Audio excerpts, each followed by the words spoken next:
जय हिंद साथियों, अगर आप भी बिहार बोर्ड क्लास 10th 2025 का एग्ज़ाम देने वाले हैं तो आपके लिए वीडियो काफ़ी हेल्पफुल होने वाली है। इस वीडियो में हम लोग हिंदी का ऑब्जेक्टिव क्वेश्चन देखेंगे 30, जो एग्जाम की दृष्टि से इम्पोर्टेंट है, पूछे जा सकते हैं एग्जाम में। इनमें से 10 या 12 सवाल।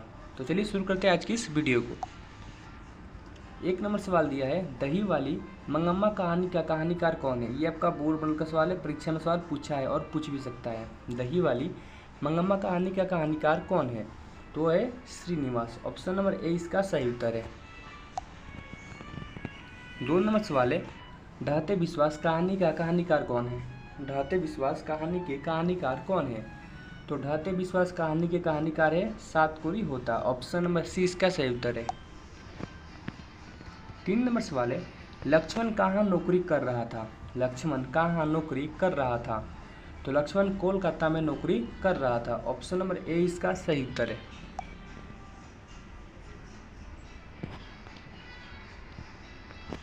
4 नंबर सवाल है, नगर कहानी की कहानीकार कौन है। ये भी आपका बोर्ड में का सवाल है। नगर कहानी का कहानीकार कौन है, तो वह सुजाता है। ऑप्शन नंबर ए इसका सही जवाब है। 5 नंबर सवाल है, अंग्रेजी भाषा में मदुराई को कहा जाता है। अंग्रेजी भाषा में मदुराई को कहा जाता है, उसे मदुरा कहा जाता है अंग्रेजी भाषा में। ऑप्शन नंबर ए इसका सही उत्तर है। 6 नंबर सवाल दिया है, श्रम विभाजन और जाति प्रथा के लेखक कौन है। ये भी आपका बोर्ड में का सवाल है और ये सभी सवाल एग्जाम में बार बार पूछता है, आपको इसे याद कर लेना है। तो श्रम विभाजन और जाति प्रथा के लेखक है डॉक्टर भीमराव अम्बेडकर, यानी बाबा साहब भीमराव अम्बेडकर इसका राइट आंसर हो जाएगा। 7 नंबर सवाल है, लेखक की दृष्टि से आदर्श समाज कैसा होना चाहिए। लेखक की दृष्टि से आदर्श समाज कैसा होना चाहिए, तो लेखक की दृष्टि से आदर्श समाज जिसमें स्वतंत्रता, समानता और भ्रातृत्व का भाव हो, वैसा ही आदर्श समाज होना चाहिए। ऑप्शन नंबर ए इसका सही उत्तर हो जाएगा। 8 नंबर सवाल है, भारतीय संविधान के निर्माण में महत्वपूर्ण भूमिका किसकी है।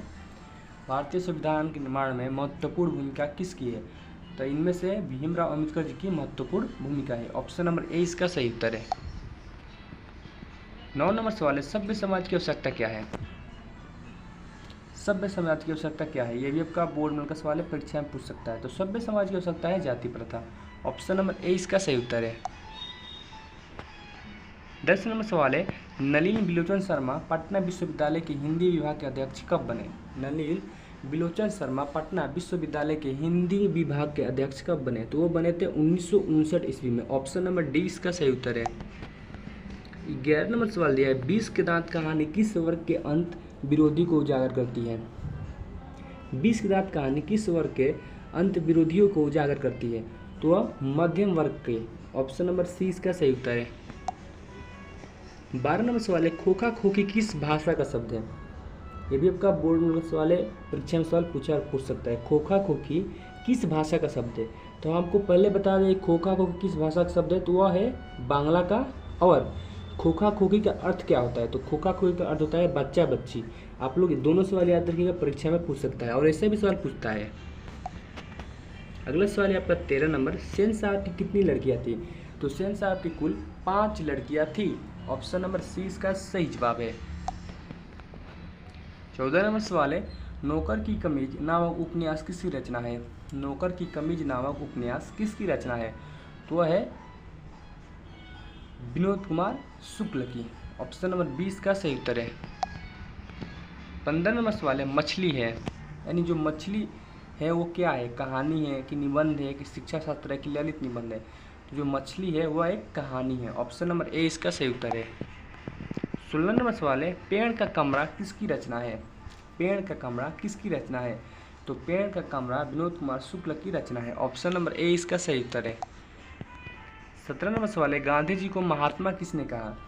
गांधी जी को महात्मा किसने किया, तो गांधी जी को महात्मा रविंद्रनाथ ने कहा। ऑप्शन नंबर 20 का सही उत्तर है। 18 नंबर सवाल है, अंतर्राष्ट्रीय अहिंसा दिवस के रूप में मनाया जाता है। अंतर्राष्ट्रीय अहिंसा दिवस के रूप में मनाया जाता है, ये आपका बोर्ड में का सवाल है, परीक्षा में पूछा और पूछ भी सकता है। तो अंतर्राष्ट्रीय अहिंसा दिवस के रूप में 2 अक्टूबर को मनाया जाता है। ऑप्शन नंबर ए इसका सही उत्तर है। 19 नंबर सवाल है, गांधी जी अफ्रीका से लौटकर कब आए थे, तो गांधी जी अफ्रीका से लौटकर 1915 ईस्वी में आए थे। ऑप्शन नंबर 20 का सही उत्तर है। 20 नंबर सवाल है, सर्वोदय का कार्यक्रम किसने चलाया? सर्वोदय का कार्यक्रम किसने चलाया? तो महात्मा गांधी ने चलाए थे। ऑप्शन नंबर सी सही जवाब है। 21 नंबर सवाल है, घृणा को जीता जा सकता है। घृणा को जीता जा सकता है तो वह प्रेम से जीता जा सकता है। ऑप्शन नंबर ए इसका सही उत्तर है।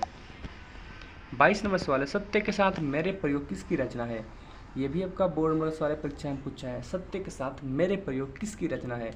तो सत्य के साथ मेरे प्रयोग रचना जो है वो महात्मा गांधी की है। ऑप्शन नंबर डी इसका सही उत्तर है। 23 नंबर सवाल है, हिंद स्वराज के रचनाकार है। ये भी आपका बोर्ड मॉडल का प्रश्न है, एग्जाम में पूछ सकता है। हिंद स्वराज के रचनाकार है तो हिंद स्वराज के रचनाकार है Mahatma Gandhi. Option number A इसका सही जवाब है। 24 नंबर सवाल है, भारतीय संस्कृति किसकी प्रतीक है? भारतीय संस्कृति किसकी प्रतीक है? तो भारतीय संस्कृति भिन्न भिन्न संस्कृतियों के सामंजस्य की प्रतीक है। ऑप्शन नंबर डी इसका सही उत्तर है। 25 नंबर सवाल है, रंगप्पा कहाँ का रहने वाला था? रंगप्पा कहाँ का रहने वाला था? ऑप्शन दिया है सोलापुर, खिदिरपुर, रामपुर, वेंकटपुर। तो जो रंगप्पा था वह वेंकटपुर का रहने वाला था। ऑप्शन नंबर डी इसका सही उत्तर है। 26 नंबर सवाल है, रंगप्पा मंगम्मा से कहाँ मिलता था? रंगप्पा मंगम्मा से कहाँ मिलता था? ऑप्शन दिया है कुआं के पास, स्कूल के पास, शिवालय के पास, चौराहे के पास। तो रंगप्पा मंगम्मा से कुआं के पास मिलता था। ऑप्शन नंबर ए इसका सही उत्तर है। 27 नंबर सवाल है, रंगप्पा था, ये आपका बोर्ड में का प्रश्न है, परीक्षा में पूछ सकता है। तो रंगप्पा एक जुआरी किस्म का आदमी था। ऑप्शन नंबर 20 का सही उत्तर है। 28 नंबर सवाल है, लेखक ने कहानी में मगरमच्छ की उपमा किसको दिया है? लेखक ने कहानी में मगरमच्छ की उपमा किसको दिया है? ऑप्शन दिया है सास को, बहू को, बेटे को, ससुर को। तो लेखक ने कहानी में मगरमच्छ की उपमा बहू को दिया है। ऑप्शन नंबर 20 का सही जवाब है। 29 नंबर सवाल, नालंदा विश्वविद्यालय कहाँ पर स्थित है? नालंदा विश्वविद्यालय कहाँ पर स्थित है? ऑप्शन दिया है बिहार में, उत्तर प्रदेश में, मध्य प्रदेश में और गुजरात में। तो नालंदा विश्वविद्यालय बिहार में स्थित है। ऑप्शन नंबर ए इसका सही उत्तर है। 30 नंबर सवाल है, भारत से हम क्या सीखे कि रचनाकार कौन है? बोर्ड में का सवाल है, परीक्षा में पूछ सकता है। भारत से हम क्या सीखे कि रचनाकार कौन है? तो भारत से हम क्या सीखे कि रचनाकार है मैक्स मुलर। ऑप्शन नंबर 20 का सही उत्तर है। अगर आप चैनल पर पहली बार आए, चैनल को सब्सक्राइब कर ले, वीडियो को लाइक करें और शेयर करें ताकि दूसरे विद्यार्थियों को भी हेल्प हो सके। मिलते हैं कौन है वीडियो के साथ, तब तक के लिए जय हिंद, वंदे मातरम।